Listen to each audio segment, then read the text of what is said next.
ఈ రోజు నుంచి ధనుర్మాసం ప్రారంభమవుతోంది. ఈ సందర్భంగా శ్రీవ్రతం అంటే ధనుర్మాస వ్రతం ఆండాళ్ళు ఆచరించి ధరించినటువంటి ఈ ధనుర్మాస వ్రతం యొక్క పరమార్థాన్ని నాకు తెలిసినంత వరకు కొంచెం చెప్దామటానికి ప్రయత్నం చేస్తున్నాను.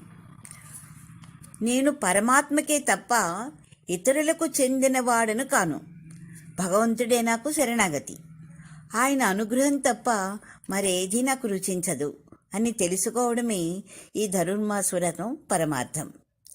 కార్తీక దీపాల దివ్యకాంతులతో శ్రీకృష్ణ పరమాత్మకు ఆత్మ అయిన మార్గశిరం అవతరిస్తుంది. మాసానాం మార్గశీర్షోహం,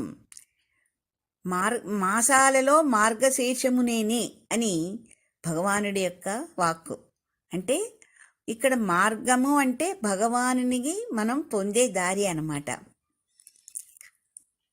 ఆ భగవానుడే అనే అచంచల విశ్వాసాన్ని పెంపొందించేసి ఇహపరాలలో కైంకర్య భాగం ఇచ్చేదే ఈ మార్గశీర్ష వ్రతం.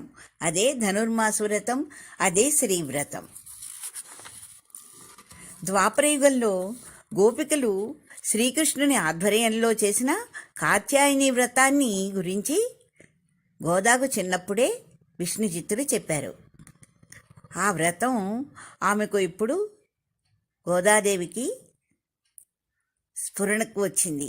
అంటే ఈ వ్రతం చెయ్యాలని అనుకుంది. శ్రీకృష్ణ పరమాత్మ గోపికలను, గోపాలులను, గోగణాన్ని అనుగ్రహించి లోక కళ్యాణం సమకూర్చడం ఆ వ్రతం యొక్క ఫలం. అదే సదాశయంతో గోదాదేవి తిరుప్పావై వ్రతాన్ని తలపెట్టింది. ఇప్పుడు మనం అనుకుంటున్నటువంటి శ్రీవ్రతం అన్నమాట. ఆవిడ శ్రీ విల్లుపుత్తూరునే రేపల్లగా అనుకుందిట. అక్కడ కొలువైనటువంటి వడపత్రశ్రాయినే శ్రీకృష్ణుడిగా భావించింది. తాను, తన చెలికెత్తులు గోపికలుగా ఆ భావనా ప్రకర్షతో ధనుర్మాస వ్రతాన్ని ఆచరించింది ఆవిడ. ఇంకా లోకల్లో అందరూ ఈ సిరునోమును పూని సౌభాగ్యం పొందాలని ఈ వ్రత విధానం అంతా ఆవిడ ఏం చేశారంటే తిరుప్పావై దివ్య ప్రబంధ రూపాల్లో లోకానికి ఈ గోదాదేవి అందించారు.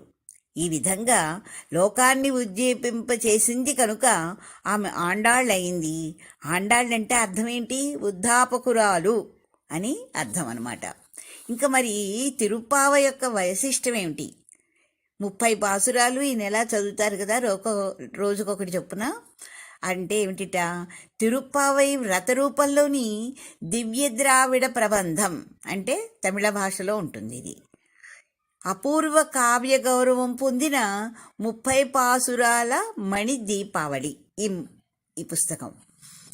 అపురూప ఉపమానాలతోటి ఆండాళి ఈ గ్రంథాన్ని అలంకరించింది. దీనిలో ప్రతి చరణం శ్రీచరణాన్ని ఆశ్రయింపచేస్తుంది. ఇందులో నవరసభరితాలైనటువంటి ఎన్నో విశేషార్థాలే కాకుండా స్వాదేశార్థాలైనటువంటి వేదార్థాలు కూడా ఇందులో నిక్షిప్తాలై ఉన్నాయి. తిరుప్పావై ఉపనిషత్సారం అని పేరు తెచ్చుకుంది.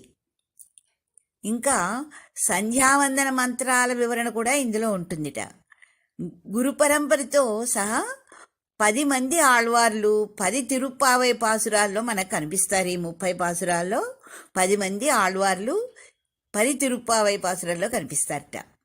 తిరుప్పావైలోని ఇన్ని విశిష్టతల వల్లనే భగవద్ రామానుజుల వారు ఏం చేశారట, వీధులలో ఆయన భిక్షకు వెళ్ళేటప్పుడు తదేకంగా ఆవిడ రచించినటువంటి తిరుప్పావైని సంధించేవారట. అంటే అవి పాడుకుంటూ ఆయన భిక్షాటనికి వెళ్ళేవారు. అందుకే ఆయనకు తిరుప్పావైజీయర్ అనే మరో పేరు కూడా వచ్చింది. సరే, దీంట్లో మరి విశేషార్థం ఏమిటి? ఈ తిరుప్పావైలోని అర్థం ఏంటంటే మొదటి పాసురంలో ఏం చెప్తున్నారు?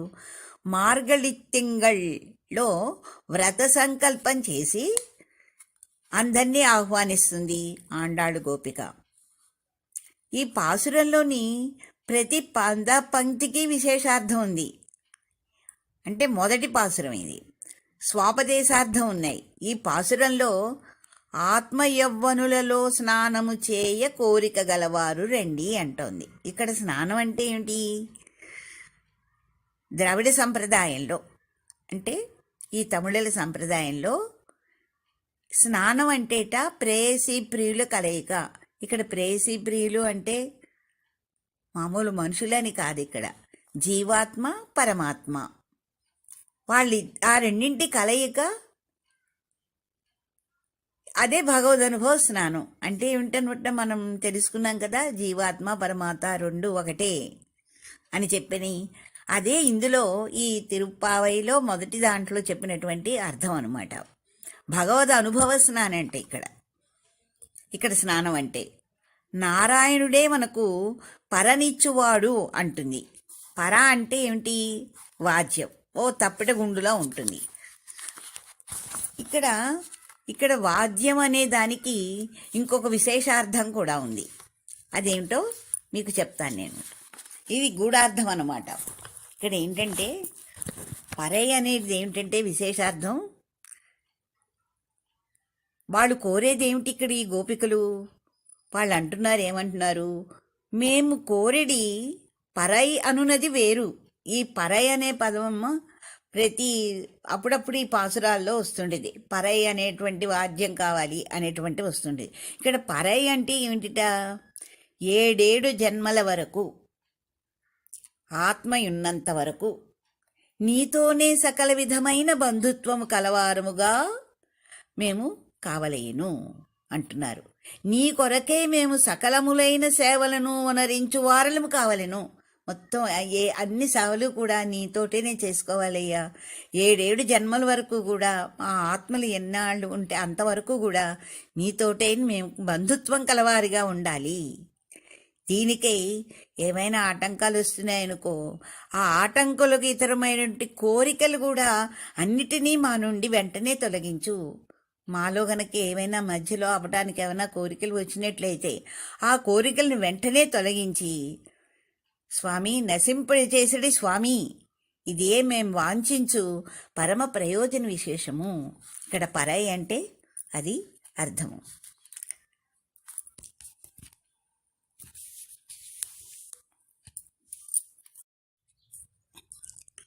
నీళాతుంగస్తనగిరితటీ శుద్ధముద్బోధ్య కృష్ణం పారాధ్యం స్వం శృతిశతశిరసిద్ధమధ్యాపయంతి స్వస్వశిష్టాయాం సృజనిగళితం యా బలాత్కృత్య భుంకే గోదా తస్యై నమైదమిదం భూయ ఏవాస్తు భూయః అన్నవైల్ పుదువై ఆండాళ్ அரங்கற்கு பன்னு திருப்பாவை பல்பரியம் இன்னிசையால் பாடி கொடுத்தாள் நற்பாமாலை பூமாலை சூடி கொடுத்தாளை சொல்லு சூடி கொடுத்த சுதற்குடியே தொல்பாவை பாடியருள வல்ல பல்வளையாய் நாடி நீ வேங்கடவர்க்கன்னை விதியென்ற இம்மாத்தம் நாம் கடவா வண்ணமே நல்கு.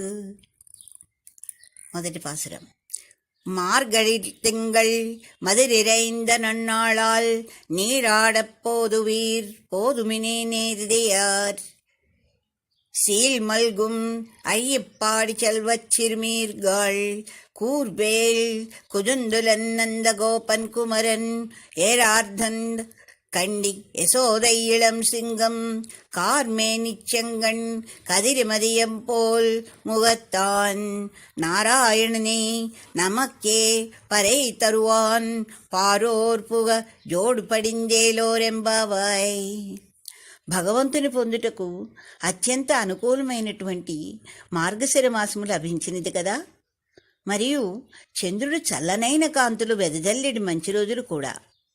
కృష్ణుని యొక్క విరహమును తీర్చుకొనుటకు వ్రతమును స్నానము ఆడదలిచిన వారు అందరూ తప్పక రెండు.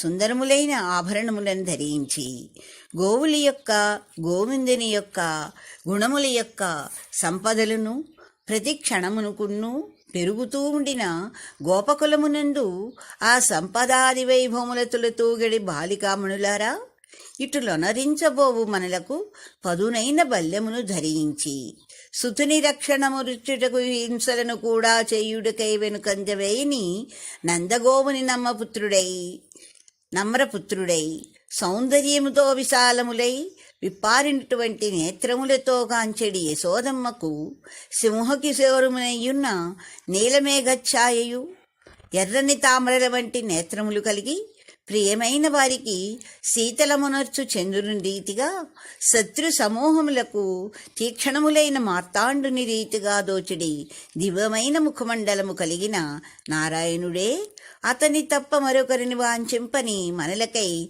పరై అనేది ఒక నామము గల వాద్యము వాయించు దానిని గ్రహించును. దీనిని గాంచిన లోకందరును ముదమునందునట్లుగా ఈ వ్రతమును ఆచరించదము రండి.